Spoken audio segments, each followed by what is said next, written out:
Ah oui.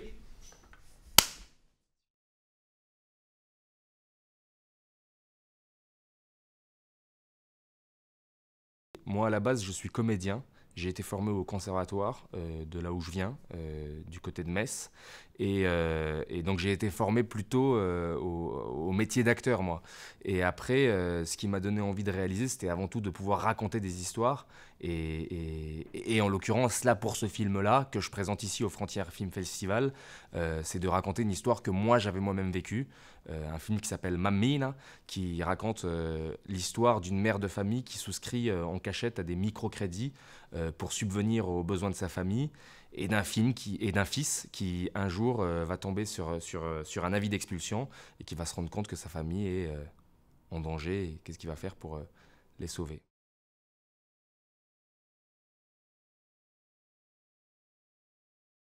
En tout cas, c'est ce que je disais tout à l'heure, c'est que moi, dans mon ADN, j'ai l'impression de toujours être en sursis un peu de tout ça, mais c'est quelque chose avec lequel je combattrai toujours pour ça.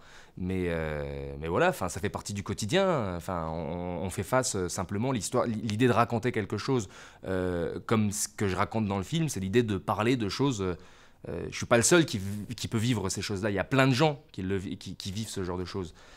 Là, c'était l'idée d'en parler aussi pour essayer de faire réagir. Et ce fils, Nino, c'est vrai qu'il prend la place un petit peu d'un père un peu trop absent, d'un père qui parle souvent plus avec les mains, avec les poings, avec gentillesse, quoi. Mais c'est pour autant, je le développerai aussi dans mon long métrage, puisque je vais faire un long métrage de ce film-là. Je fais une adaptation en long métrage du cours. Je développerai davantage un petit peu toutes ces thématiques du père, de l'absence, des non-dits de ce personnage de la mère. C'est un film que j'ai fait en hommage aux mamans, principalement, à la mienne, bien évidemment, mais que j'ai fait pour toutes les mamans qui sont prêtes à renoncer à, à elles-mêmes, quoi, pour subvenir aux besoins et donner tout pour leurs enfants, et voilà, quoi.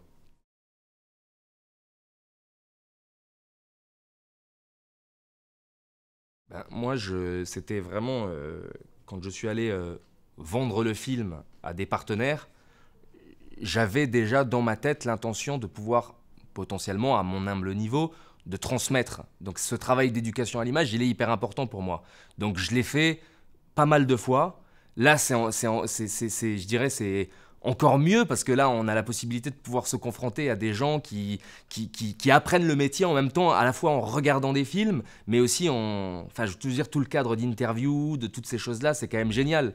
Et aussi, voilà, moi, j'adore pouvoir, comme je disais, à mon humble niveau, transmettre et surtout donner l'impression que quand on veut dans la vie et quand on veut dans ce métier, il n'y a rien qui est impossible et qu'on peut y arriver si on a la détermination, si on a la force, et que c'est une fierté de pouvoir faire cette transmission de travail d'éducation à l'image. Et moi, c'est ce que j'aime dans ce métier, principalement, et surtout dans le côté porteur de projet, c'est la réunion des uns et des autres et des sensibilités qui sont différentes. Le débat aussi, bien évidemment, et chacun a un parcours de vie qui est différent, mais c'est ce qui forge aussi, c'est ce qui nous donne envie de prendre des petites choses par-ci, par-là, de l'autre, et qui font que, voilà, on fait. C'est important, faire. Voilà, ce sera le mot de la fin.